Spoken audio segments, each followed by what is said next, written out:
नमस्कार मंडळी, राम राम. चला भ्रमंतीला जाऊयात. जावई आणि लेक यांना पुन्हा आमंत्रण आलेलं आहे. आंब्याचा सीझन संपायच्या आत एकदा रसाळी करून घ्या.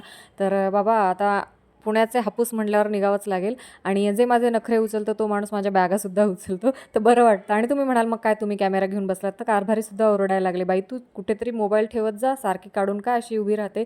तर शेवटी कारभाऱ्यांचा मी ओरडा खाल्ला, पण त्यांना पण थोडंसं म्हटलं माझं शूट घ्या. पाया पडल्यानंतर कारभारी तयार झाले आणि त्यांनी माझं थोडंसं शूट घेतलं. तर कधी-कधी ते पण ऐकतात, पण खूप राग येतो. खूप रिक्वेस्ट केल्यानंतर ऐकतात.